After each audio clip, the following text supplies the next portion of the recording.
Este es su programa Tijuana, lo que el tiempo se llevó. Es un programa con base histórica muy importante sobre la región Tijuana, lo que el tiempo se llevó. Un recorrido por la historia de la región y sus protagonistas. Adelante, compañero. Sí, gracias, don Mario. Ismael es nuestro capitán. Tenemos una satisfacción especial el día de hoy, que es 15 de julio del año 2015, y está con nosotros un gran amigo nuestro, Josué Beltrán Cortés, que la verdad que no entendemos. Estamos hablando de profesiones, tenemos que preguntarle, ¿por qué decidiste ser historiador? Híjole, antes que nada, buenas tardes, gracias por la paciencia, gracias por la invitación. ¿Por qué decidí ser historiador? Por muchas razones. Desde chico me llamó la atención la historia. Sin embargo, pues yo pienso que no hay nada más útil que el conocimiento del pasado. Es un cliché decir que la revisión de la historia nos permite corregir el rumbo que vamos a seguir a futuro. Digo que es un cliché porque la historia no es pitoniza, la historia no es adivina. Sin embargo, la utilidad del pasado reside en cuestionar lo que está pasando en el presente y viceversa. La historia, más que para revisar el pasado, sirve para cuestionar lo que estamos viviendo en el tiempo presente.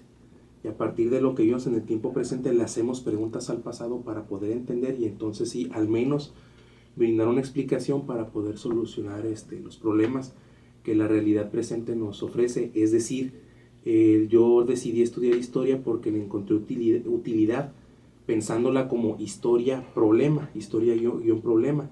La historia debe ser algo más que una narrativa bonita. La historia debe ser algo más que un simple cuento. La historia tiene que tener utilidad social. Y bueno, pues por eso la decisión que tomé, porque como te he platicado en otros espacios, en ocasiones anteriores, yo quería estudiar medicina. Pero me di cuenta que la historia pues es útil y pues aquí estamos.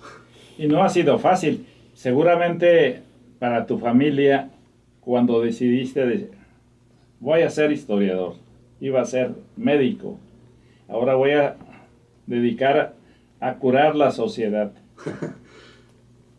¿Qué momentos tan especiales en tu familia? Obviamente, si eres historiador, también debes tener tu propia historia. Tienes que tener el famoso investigar el árbol genealógico. ¿De dónde vendrá esa pasión por la historia en ese árbol genealógico? Pues mira, resulta que muchos de mis familiares, si no es que la mayoría de los que viven en Michoacán, son profesores. Y mis abuelos y mis bisabuelos siempre hicieron énfasis en la utilidad de estudiar el pasado. Tenemos personajes ahí pues sobresalientes en la familia, un cacique que llevó el nombre de Braulio Lemos, y él siempre pues hizo énfasis en que pues, la historia sirve de algo. Siempre estaba platicando pues a nivel anecdótico, lo que él vivía con los jefes políticos en turno, lo que le tocó ver en la revolución, sobre todo lo que le tocó ver en la cristiada. Y pues yo pienso que de ahí hay una buena parte de la familia que se dedica a la docencia, y muchos de ellos son precisamente profesores de historia. Mi madre quiso ser profesora incluso, bueno, ese proyecto quedó trunco, pero pues yo pienso que proviene de esos profesores que se han dedicado a revisar el pasado. ¿Te podemos preguntar dónde naciste? Claro, nací en Tijuana, hace 33 años. Hace 30, Así es. Tienes 33 años. Así es todavía. La edad de Cristo. Eso dicen. Así. Fíjate que la pasión por la historia es como un virus, porque se va uno contagiando y va uno queriendo escudriñar un poco más, primero en la familia y después en el entorno donde vive. ¿O qué te parece a ti, Maribel? Tenemos aquí un historiador. ¿Qué pregunta sale hacia él? Bueno, primero es un orgullo tener gente tan joven y que desde el principio tenga esas ganas de conocer. Estoy totalmente de acuerdo que siempre hay que conocer las raíces para poder identificarnos. En especial en una ciudad como Tijuana, ¿no? Y un tijuanense que también ame su ciudad, su historia, más la demás historia, pues es muy, muy admirable para mí. ¿Y qué le preguntaría? Pues, ¿cómo seguiría escribiendo la historia de Tijuana? Es una ciudad cambiante, todos los días va escribiendo historia y tiene una historia muy nueva. Entonces, ¿qué harías tú como para seguir y que la gente, los jóvenes amen la historia? Así como tú la amaste desde antes, pero tú tenías un entorno que te llevó a ello. Y a los jóvenes o las familias que no tienen ese entorno, ¿cómo los acercas a la historia? Una pregunta interesante. ¿Cómo los acercaría incluyéndolos? Yo he encontrado, mejor dicho, en mis investigaciones, que sí hemos procurado construir un discurso de la historia de Tijuana, un discurso blanco, un discurso bonito, un discurso amable, pero al mismo tiempo estamos cometiendo muchas exclusiones a nivel cultural y a nivel social. Para que la gente se acercara a esta historia, lo que yo haría, o lo que quiero hacer, mejor dicho, es, bueno, construir una visión de la historia, pero una visión crítica, señalar desde la historia social, desde la historia cultural, los excesos que el discurso tijuanense ha venido cometiendo. Estamos dejando fuera de la narrativa a muchas personas que se siguen incorporando a la ciudad, jóvenes. Yo le he platicado en ocasiones a Pepe, yo he encontrado en comunidades del este de la ciudad, como por ejemplo el Maclovio Rojas, el Niño Artillero, hay niños que no saben que Tijuana tiene playa, y no saben que Tijuana tiene playa porque nunca han estado en la costa de nuestra ciudad. Y eso se debe a muchísimos factores, a factores de índole social, a factores de índole económico, pero también a factores de índole cultural. Son niños que nunca han salido de la comunidad. También le platicaba en alguna ocasión a Pepe, yo tengo un vecino, ya padre de familia, que no sabe que Tijuana tiene un CECUT, un Centro Cultural Tijuana, por ejemplo. A lo que voy es de que a este tipo de personas hay que incluirlos en la narrativa. Yo pienso que esta situación no se soluciona con la simple promoción cultural, no se promociona con spots en la televisión, con spots en los radios, sino creando, incidiendo a nivel cultural, a nivel imaginario en ellos, decirles, sabes que pues es que tú también eres parte de la ciudad, y la ciudad no únicamente es la máquina donde trabajas, la ciudad no es únicamente, me da pena decirlo, pero lo voy a decir, la ciudad no es únicamente la pobreza en la que vives, sino la realidad de la ciudad es esta, incorporarlos en este discurso, porque si bien hemos luchado mucho, y de hecho es algo que comento yo en el libro que me acaban de publicar, por cierto, si hemos luchado históricamente contra ese discurso descalificado y estigmatizante denominado como leyenda negra, al construir su contradiscurso, la leyenda blanca, seguimos excluyendo a esas personas que pues no conocen bien a bien su ciudad, piensan que todo se restringe a la comunidad en la que viven o al trabajo que desempeñan, pero pues tenemos una realidad más que diversa, más que multidimensional, y pues lo que yo haría es precisamente denunciar estos hechos para reconstruir o para reconstituir una historia, pero en esta ocasión con una versión crítica, con una versión social y sobre todo cultural. Bueno, y ahora vamos de lleno a tu último triunfo. Sembraste árbol y en este momento escribiste ya un libro. Así es.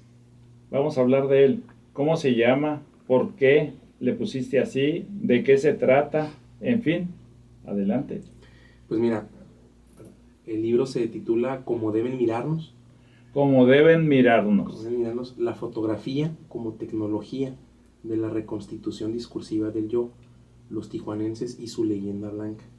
Este texto, que fue publicado gracias a la confianza, a la paciencia también que me tuvo la maestra Elizabeth Acosta Mendía, quien es directora del archivo Pablo L. Martínez de Baja California Sur, miró el texto en la red, se comunicó conmigo, me dijo, o sea, me parece muy interesante el tema de la fotografía como fuente para la historia, no únicamente para adornar el texto, es algo que aquí en el archivo estamos explorando, y pues nos gustaría incluirte dentro de las novedades editoriales. Yo dije, adelante. No es otra cosa más que mi tesis de maestría, una maestría que yo hice en estudios culturales en el Colegio de la Frontera Norte, y bueno, precisamente este texto aborda esta parte, o trata de abordar, o de abrir la brecha desde la perspectiva crítica sobre lo que han sido los discursos de Tijuana. Si bien dice que la fotografía como tecnología de la reconstitución discursiva no es un libro sobre fotografías, lo que yo hago en ese libro o en la tesis de maestría es utilizar la fotografía para explicar cómo los tijuanenses han venido reconfigurando o reconfigurando un discurso, obviando muchas cosas. Empiezo explicando desde la historia qué ha sido la leyenda negra y por qué se ha convertido en un discurso descalificador y estigmatizante. Si bien obedece u obedeció o se desprendió de una realidad histórica que nuestra ciudad sí vivió, la época de la prohibición, o mejor dicho, el impacto de la prohibición estadounidense en nuestra ciudad, bueno, pues, es una realidad exagerada, es precisamente por eso que se denomina como leyenda negra. Esa leyenda que dice que pues Tijuana es lo peor, que Tijuana es la capital del vicio, y etcétera.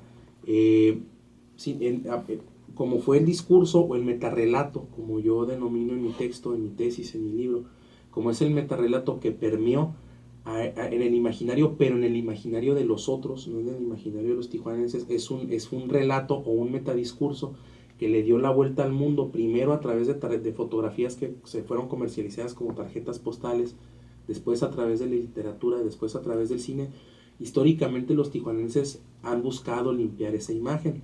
Surgen incluso historiografías dedicadas única y exclusivamente para ese fin. Por ejemplo, uno de los primeros libros que expresamente desde la introducción dicen eso, pues es el de Conrado Acevedo, el de ensayo monográfico sobre Tijuana, si mal no recuerdo el título. Él desde el prólogo, desde la introducción está diciendo: escribo este libro porque estoy cansado de que en el centro del país digan que Tijuana es tal cosa. Y empieza a escribir a partir de sus memorias, y a partir de entonces, estoy hablando de un texto que fue publicado en los años 50, a partir de entonces dice el historiador Paul Vanderwood, o decía el historiador Paul Vanderwood, que la preocupación histórica de los tijuanenses ha sido precisamente limpiar su imagen. Y él lo ve no en el contexto de los años 50, que empiezan a aparecer estas historiografías que yo denomino como localistas en este libro que comentamos en la tesis de maestría. Paul Vanderwood dice que el fenómeno él observa antes de los años 50, de hecho en el 38, en el contexto de lo que pasó con Juan Soldado y etcétera. Lo manejo con cuidado porque es un tema doloroso para la ciudad y para la comunidad. Después de los acontecimientos, por lo que pasó, los amotinamientos, dice Paul Vanderwood, pues la ciudad hace una pausa, reflexiona por primera vez sobre sí misma en la sociedad, y empiezan a preocuparse cómo los van a ver a futuro. En el Inter, y de forma anterior a esto, tenemos la presencia de la profesora Josefina Rendón Parra.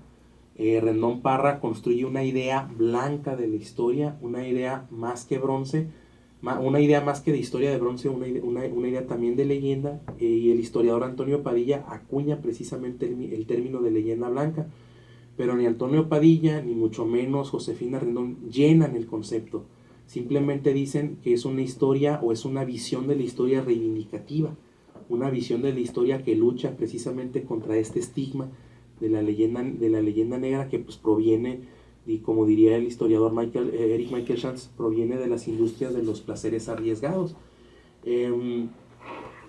Cuando a los tijuanenses les preguntamos sobre estos fenómenos, todos identifican la leyenda negra, todos identifican la leyenda blanca, aunque sea la primera vez que utilizan el término. Como conocen la leyenda negra, por oposición definen la leyenda blanca. Pero a mí me llamó mucho la atención que nadie hablaba de la historia, ni tampoco de los historiadores, a pesar de que pues sobran libros de historia de Tijuana, aquellos que se han construido desde la memoria personal, desde la academia e incluso también desde los esfuerzos institucionales. Sabemos que desde el 89, desde 1989, pues el ayuntamiento ha hecho esfuerzos por publicar libros sobre historia de Tijuana. Tú mismo, Pepe, has publicado calendarios.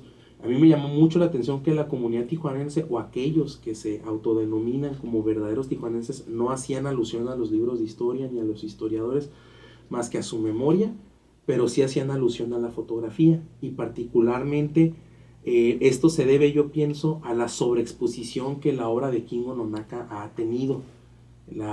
Tanto la fotografía del 24 que tú publicaste como calendario que has utilizado en diversas ocasiones, pero también esta exposición que fue organizada por el Archivo Histórico de la Ciudad a partir del 2002, la exposición de Nonaka en Tijuana, una retrospectiva fotográfica de la Tijuana de antaño.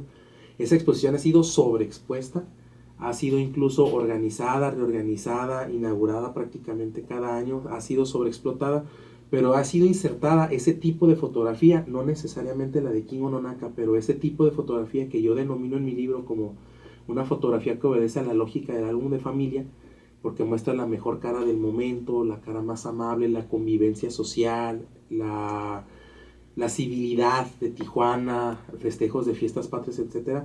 Los tijuanenses se utilizan como una evidencia indiscutible de sus verdades, es decir, de esas verdades que dicen que no, que Tijuana nunca tuvo vicio, que la culpa de que Tijuana sea lo que es en el discurso negro, por supuesto, la tienen los que vienen de fuera. Entonces eso es lo que yo hago en el libro, utilizar la fotografía para explicar esta reconstitución discursiva, porque los tijuanenses rompen con todos los discursos que han sido construidos sobre ellos, sea por parte de los otros o incluso de los otros, incluso por parte de nosotros mismos como historiadores.